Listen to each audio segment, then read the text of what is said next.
네, 할렐루야. 반갑습니다. 10월의 마지막 주일입니다. 우리가 최선을 다해서 남은 2달 동안 잘 살아야 될 것 같습니다. 지난 주일에 할례에 대해서 알아보았습니다. 할례는 예수 그리스도 안에서 육적인 속성을 죽이는 거라고 말씀을 드렸습니다. 침례와 같은 의미라고 말씀을 드렸습니다. 우리 주님과 함께 죽고 우리 주님과 함께 부활함으로써 새 생명을 얻어서 그렇게 살아가는 것입니다. 마음의 할례를 받음으로, 그리고 하나님께서 내 마음과 내 자손의 마음의 할례를 베푸사 나로 마음을 다하여 성품을 다하여 여호와 하나님을 사랑하게 한다고 말씀을 드렸습니다. 그 생명을 얻게 하시는 것이 바로 할례라 말씀을 드렸습니다. 즉 할례는 여호와 하나님을 사랑하는 것이고 이웃을 사랑하는 것입니다. 우리가 하나님 사랑과 이웃 사랑은 동절의 양면과 같다고 그랬습니다. 뗄래야 뗄 수 없는 것이고 그 두 가지는 한 가지라고 그랬습니다. 하나님을 사랑하는 게 이웃을 사랑하는 것이고 네 이웃을 사랑하는 게 하나님을 사랑하는 것입니다. 오늘 본문은 아브라함에게 아들 이삭을 바치라는 그런 내용입니다. 그래서 이삭은 새벽 미명에 즉시 하나님의 말씀을 듣자마자 순종했습니다. 100세에 어렵게 얻은 아들이었습니다. 그죠? 근데 그럼에도 불구하고 하나님이 그를 잡아 번제로 드리라고 합니다. 얼마나 가슴이 찢어졌겠습니까? 그럼에도 불구하고 아브라함은 즉각 순종하였습니다. 그렇게 함으로써 하나님 앞에 하나님의 시험에 합격하는 장면입니다. 이를 통해 아브라함이 우리의 믿음의 조상이 되었고 예수 그리스도의 십자가의 희생으로 말미암아 하나님의 백성들 교회가 탄생하는 그 기초를 놓게 된 것입니다. 아브라함은 하나님이 누구신지 알지 못했습니다. 그리고 우상을 만들어 팔던 아버지의 그런 데라와 함께 세상의 상징인 갈대아 우르, 지금의 다른 말로 바벨론 지역에서 우상을 섬기던 사람이었습니다. 바로 우리들의 모습입니다. 아브라함은 우리의 모습을 상징하고 있는 것입니다. 그런데 그 하나님께서 그 아브라함에게 찾아오셨습니다. 찾아오셨고 그를 부르셨습니다. 그래서 소명을 주셨습니다. 그리고 그에게 믿음을 허락하셔서 신앙을 갖게 하셨고 그 아브라함을 의롭다 칭하시고 하나님의 칭의로 그를 진정 의로운 백성이라고 인정하시고 만들어 내셨습니다. 그렇게 만들어 가는 게 바로 성화 되어지고 영화롭게 되어지는 것입니다. 그렇게 아브라함의 이야기 안에는 우리 구원의 서정의 모든 이야기가 담겨져 있습니다. 우리 모두는 이렇게 하나님의 부르심을 받은 그런 자들이라는 것입니다. 그런 모습으로 우리가 서 있다라는 것입니다. 여러분과 제가 하나님 앞에 그렇게 서 있다라는 것입니다. 아브라함의 모습이라는 것입니다. 우리가 아브라함 안에 들어감으로 우리가 믿음으로 아브라함의 삶을 살아간다는 것입니다. 아브라함의 시험은 어떤 내용은 여러분들이 잘 알기 때문에 그 내용에 대해서 얘기를 하고자 하는 게 아니라 오늘은 아브라함의 시험이 주는 의미에 대해서 살펴보고자 합니다. 아브라함의 시험은 믿는 자들을 향한 하나님의 시험입니다. 하나님께서 아브라함에게 시험을 하셨습니다. 하나님의 시험을 히브리어로 나사라고 얘기합니다. 규정과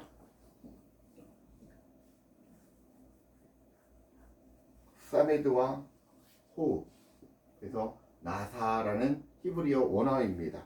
이 단어는 시험하다, 유혹하다, 시도하다라는 뜻입니다. 시험은 하나님이 또는 사람이 시험을 하기도 합니다. 이 히브리어 나사는 이 단어가 사용된 곳은 왕상 10장 1절 그리고 역대하 9장 1절에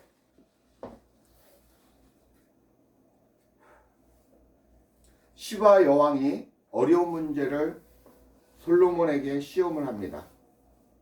그리고 다니엘서 1장 12절 14절에 보면 느부갓네살 왕의 환관장이 다니엘과 그 친구들에게 10일 동안 식물을 먹인 뒤 그 얼굴이 어떠했는지 시험했다고 했습니다. 신명기 13장 3절에는 거짓 선지자는 때로 사람의 믿음을 시험하는 도구가 되기도 한다고 나사라는 단어를 썼습니다. 신명기 7장 19절에는 하나님은 애굽인들에게 큰 시험을 보내심으로 이스라엘을 건지셨다라고 말씀하고 있습니다. 마찬가지로 오늘 말씀 창세기 22장 1절과 그리고 역대하 32장 31절에도 히스기야를 시험하신 경우에도 이 나사라는 단어를 사용을 하셨습니다. 그러나 하나님의 시험은 인간의 성품을 정련한다는 게 정금과 같이 단련한다는 내용입니다. 그래서 인간의 우리의 성품을 정련하고 하나님의 도에 더욱 가까이 행하게 하기 위함입니다. 야고보서 1장 13절에는 하나님은 악에게 시험을 받지 아니하시고 친히 아무도 시험하지 아니하시니라 라고 말씀하고 있습니다. 이 시험은 두 가지로 나눕니다. 잘 아시지만 템프테이션이라는 그런 시험과 두 번째 테스트라는 시험이 있습니다.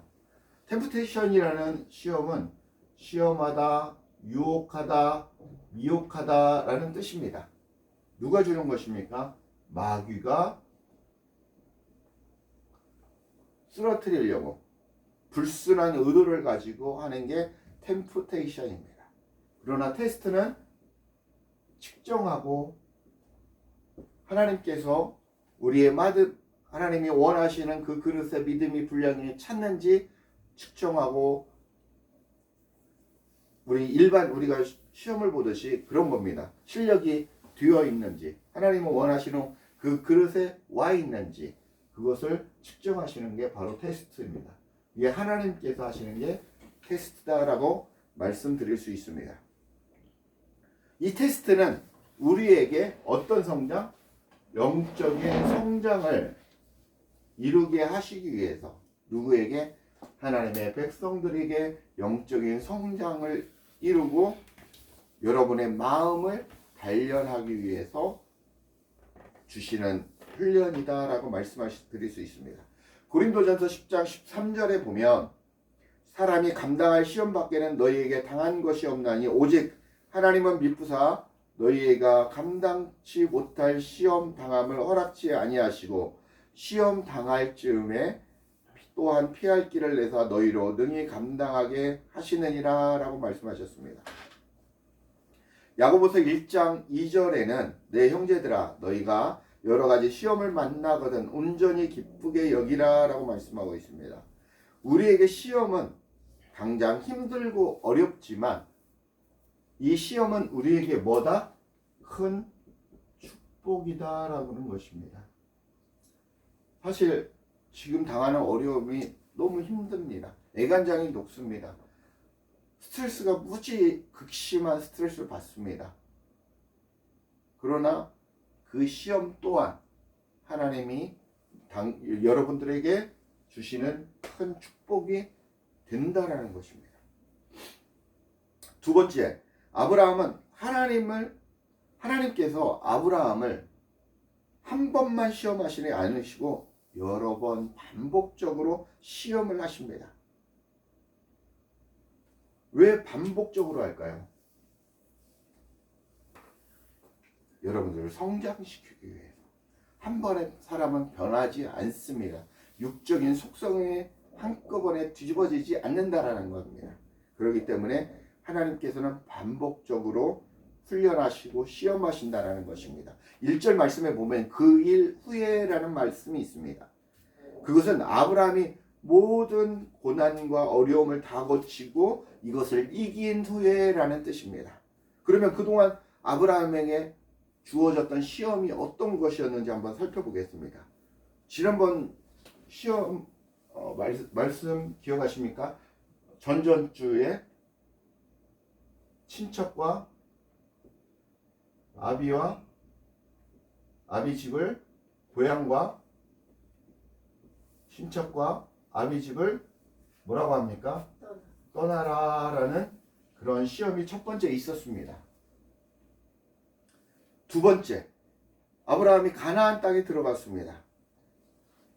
두 번째 가나안 땅에 입성을 했는데 어렵게 가나안 땅에 입성하게 됩니다. 그런데 무엇이 찾아왔습니까? 큰 가난이라고 표현하겠습니다. 큰 가난. 식량이 없었습니다. 먹고 사는 데가 문제가 생겼습니다. 이런 어려움을 당하게 되었습니다. 그래서 아브라함이 어떻게 됩니까? 가족들을 데리고 먹고 살기 위해서 어디로 내려갑니까? 세 번째, 애굽으로 내려갑니다. 애굽으로 내려갈 때 어떻습니까? 애굽의 왕이 그때 바로였죠. 바로가 그 아내의 사례를 보고 어떻게 했습니까? 사례를 보고 이게 누구냐 해서 아브라함이 그때 내 마누라입니다 라고 말씀 못하고 뭐라고 했습니까? 내 누이입니다 라고 해요. 그래서 아브라함을 사라를 데리고 갔는데 하나님께서 바로야 하면서 바로가 아니야 놀래가지고 하나님의 말씀에 순종했던 그런 장면들을 여러분 기억할 것입니다. 그랬던 것처럼 애굽에 내려가서 아내를 누이라 하는 그런 시험을 당하게 됐습니다. 그 다음에 네 번째, 부자가 되었습니다. 부자가 되었고 이 모양 저 모양으로 하나님이 큰 부자를 만들었습니다. 그래서 조카 롯과 잘 살다가 보니까 어떻게 됐습니까? 노체 하인들과 자기 하인들이 아브라함의 하인들이 싸우는 것을 목격하게 됩니다. 안 되겠다. 롯의 가정과 재물 문제로 싸우게 되는 그런 일이 발생했습니다. 그리고 어떻게 됐습니까? 조카 롯과 헤어지는 결과를 맞는 그런 어려움을 당합니다. 다섯 번째, 그리고 약속의 아들 이삭을 낳기 전에 아브라함이 하나님의 약속은 사라를 통해서 한다고 했는데 그걸 안 믿고 인간적인 생각으로 인간적인 노력을 합니다. 그리고 어떻게 했습니까? 하갈에게 들어갑니다. 그래서 하갈을 통해서 누굴 낳죠? 이스마엘을 낳습니다. 하갈과 이스마엘. 하갈과 이스마엘을 낳는데 이 하갈과 이스마엘이 이삭을 낳은 후에 이삭과 사라를 핍박합니다. 그렇죠? 핍박을 하니까 하나님께서 뭐라고 하십니까? 사라의 기도를 듣고 내어 쫓으라라고 얘기를 합니다.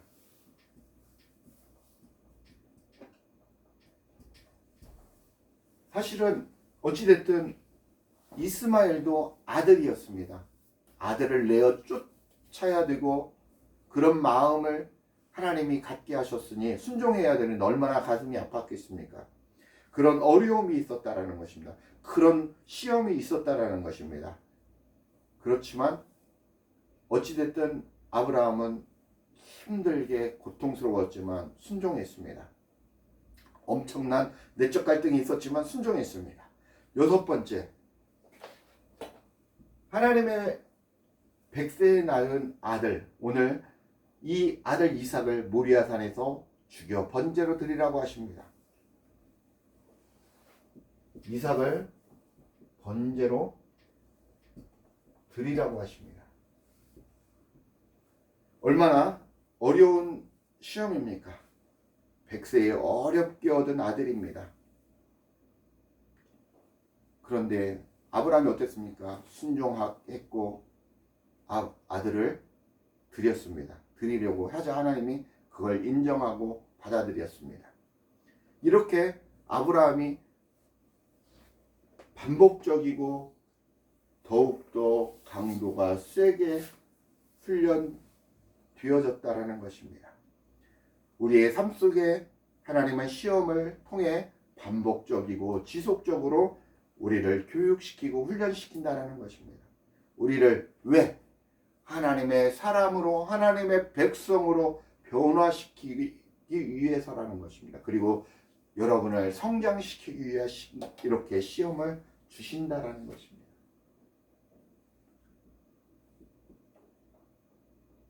여러분 교회를 성장시키기 위해서 여러분의 영적인 성장을 위해서 시험을 주신다라는 것입니다. 두 번째, 하나님께서 아브라함을 시험하신 목적이 세 가지가 있습니다. 첫 번째 목적은 경위인데요. 야레라고 합니다. 야레. 경외하다. 야레. 그러니까 경위는 이게 이제 하나님의 손이라는 뜻이고 머리라는 뜻이고 알레프 하나님이라는 뜻입니다. 하나님의 머리와 하나님의 손과 하나님을 나타내는데요. 야레라고 해요. 경외하다라는 뜻입니다. 경외하다라는 뜻이고 무서워하다라는 뜻입니다. 경외하는, 그리고 첫째 목적은 하나님을 경외하게끔 하시기 위해서다라는 것입니다. 예전에도 여호와를 경외하다라는 그런 제목을 가지고 제가 설교를 한 적이 있습니다. 여러분 기억하실 겁니다. 진실로 아브라함의 마음 속에 하나님을 경외하는 마음이 있는지 확인하고 싶으셨습니다. 여러분에게도 하나님을 사랑하는지 경외하는지 하나님은 확인하신다는 것입니다. 12절에 보시면 사자가 이르시되 그 아이에게 내 손을 대지 말라, 그에게 아무 일도 하지 말라, 내가 내 아들 내 독자까지도 내게 아끼지 아니하였으니 내가 이제야 내 하나님 경외한 줄을 아노라 라고 말씀했습니다. 하나님은 아브라함이 하나님을 경외하기를 원하셨습니다. 바로 우리가 주님을 경외하는 삶을 살아야 한다는 것입니다. 구약의 전도서라는 잠언 전도서 있죠. 전도서의 핵심 내용을 한 줄로 줄이면 여호와를 경외하라, 그런 내용입니다. 전도서 8장 12절에 죄인이 100번 악을 행하도 장수하거니와 내가 정령이 하노니 하나님을 경외하여 그 앞에서 경외하는 자가 잘 될 것이요 라고 말씀하고 있습니다. 또한 시편 34편 1절에서 10절, 여러분 시간 있으면 한번 찾아보십시오. 시편 34편 1절에서 10절 말씀입니다. 나중에 시간 있으면 메모하셔서 찾아보시기 바랍니다. 여기에는 하나님을 경외하는 게 5가지를 설명하고 있습니다. 첫째는 무엇이냐? 하나님을 경외하는 게 첫째는 무엇이냐면 하나님을 송축하는 것입니다. 하나님을 송축하는 것이다 라고 얘기를 합니다. 두 번째, 하나님을 경외하는 것은 무엇이냐면 여러분의 영혼이 여호와를 자랑하는 것입니다. 여호와를 자랑하는 것이다 라고 말씀하십니다. 세 번째, 여호와 하나님의 이름을 높이는 것이라고 합니다. 하나님의 이름을 높이는 것이다 라고 얘기를 합니다. 그리고 네 번째, 주를 앙망하는 것이다 라고 말씀하고 있습니다. 주를 앙망하는 것입니다. 하나님의 이름을 높이는 것이고 또한 주를 앙망하는 것이다. 앙망하는 것입니다. 앙망하는 것. 누구를? 하나님을 앙망하는 것입니다. 다섯 번째, 무엇이라고 하냐면 여호와를 경외하는 것은 공고한 자가 부르짖는 것이라고 합니다. 공고한 자. 우리가 공고한 자죠. 공고한 자가 부르짖는 게 기도하는 것을 얘기하는죠. 부르짖는 것이 바로 여호와 하나님을 경외하는 것이다. 경외하는 것이다 라고 말씀하고 있습니다. 시편 34편에도 이렇게 1절에서 10절의 내용에서 여호와를 성축하고 그리고 여호와를 경외하는 게 주를 앙망하고 여호와를 자랑하고 그의 이름을 높이고 부르짖는 것이 바로 여호와를 경외하는 것이다 라고 말씀을 하고 있습니다. 하나님이 아브라함을 시험하신 두 번째 이유는 진짜 아브라함이 하나님을 진실로 사랑하는지 이유입니다. 하나님을 사랑을 하는지 보시기 위해서 시험을 하셨다라는 것입니다. 사랑의 시험입니다. 우리가 하나님을 사랑하되 그 어떤 것보다도 더 사랑을 해야 합니다. 자식보다도 더 사랑해야 됩니다. 아내보다도 더 사랑해야 됩니다. 모든 우선순위의 제1순위는 여호와 하나님을 사랑을 하는 것입니다. 그게 거꾸로 된다면 바로 우상입니다.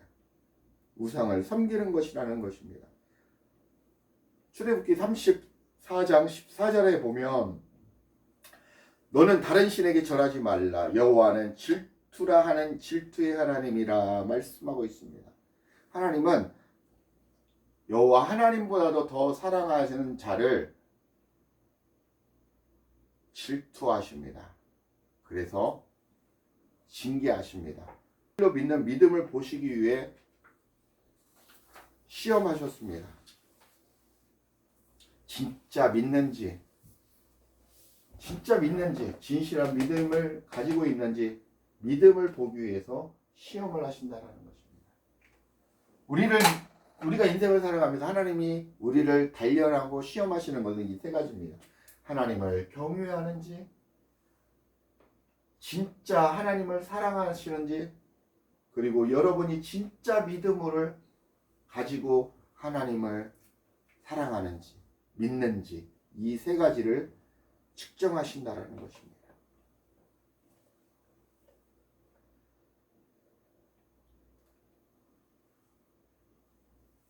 세 번째는 믿음의 시험입니다.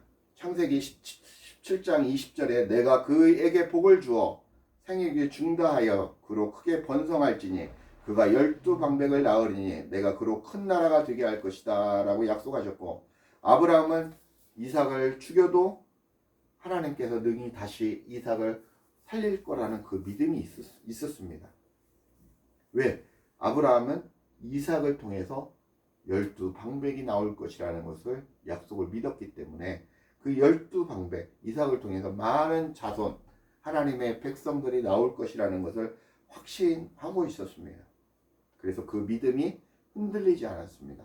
처음부터 아브라함이 그렇게 믿음이 좋은 믿음의 조상이 된 게 아닙니다.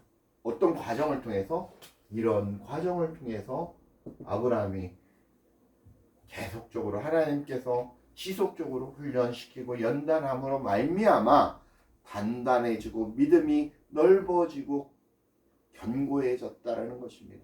오직 여호와 하나님을 바라봤다라는 것입니다. 그렇게 해서 믿음을 통과한 아브라함이 큰 축복을 받습니다. 어떤 축복을 받았나 알아보면, 첫째, 아브라함은 하나님의 심정을 이해하는 사람이 되었습니다. 하나님의 심정을 이해하는 사람. 그 독자 예수 그리스도, 독생자 예수 그리스도를 이 땅에 보내셔서 그를 십자가에 못 박게 하시고 옆구리를 통해 창을 통해 물과 피를 다 쏟아내게 하셨습니다. 사실은 당신의 모습이 내려오셔서 그런 고통을 당하셨습니다. 그 마음을 아셨다라는 겁니다. 사랑함으로 그렇게 했다라는 것입니다. 상징적으로 독자 이삭을 통해서 죽여야 하는 아비의 마음을 알게 되었고, 다는 아니지만 어느 정도 하나님의 마음을 이해하게 되었고 알게 되었다는 것입니다. 두 번째, 아브라함은 그리스도를 보았습니다.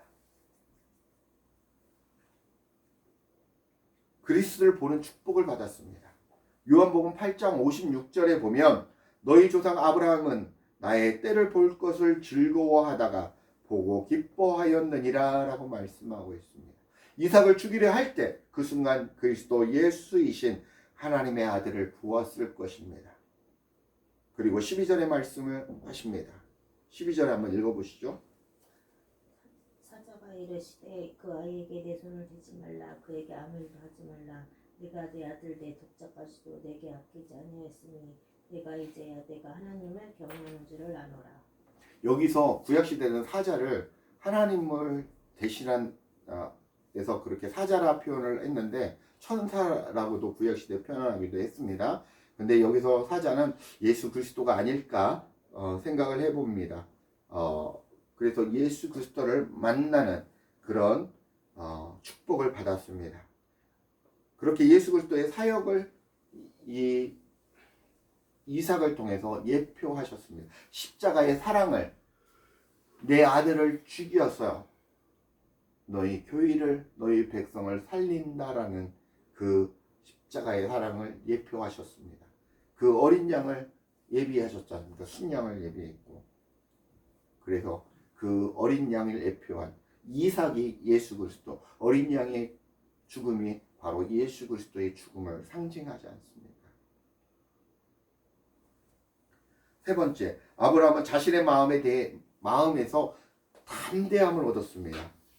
이제는 어떠한 시험이 와도 거대한 산처럼 견고한 성처럼 요동하지 않는 위대한 믿음의 사람이 되었다는 것입니다. 아브라함은 네 번째, 후손들의 큰 축복을 받고 복의 근원이 되었습니다. 세계 만민이 아브라함의 후손을 통해 복을 받게 된 것입니다. 아브라함은 믿음의 조상이 되었고 그의 후손들을 통해서 믿음의 가정들이, 믿음의 교회들이 나온다라는 것입니다. 그래서 오늘날에 저와 여러분들이 예수를 믿고 구원을 받을 수 있는 게 바로 이 축복이 있었기 때문입니다. 교회라는 하나님의 성전이 되었다고 말할 수 있습니다. 말씀을 맺겠습니다. 우리 하나님의 백성들은 믿음으로 아브라함이 되었습니다. 여러분의 신앙 단계가 어디에 있는지 여러분들 자신이 스스로 돌아보시고, 또한 여러분들이 자신이 누구보다도 잘할 것이라 생각이 듭니다. 지금 여러분들이 당하고 있는 시험이, 여러 가지 시험이 있다면 기쁘게 여기십시오. 그리고 감사함으로 순종하십시오. 그리고 인내함으로 이겨내십시오. 분명 하나님께서 길을 내사 피할 길도 주실 것입니다. 그리고 이길 힘도 주실 것이라고 생각이 되어집니다. 우리의 삶이 바로 아브라함의 삶이 되었고, 그리고 이삭의 삶이 되었고, 그리고 야곱의 삶이 되는 것입니다.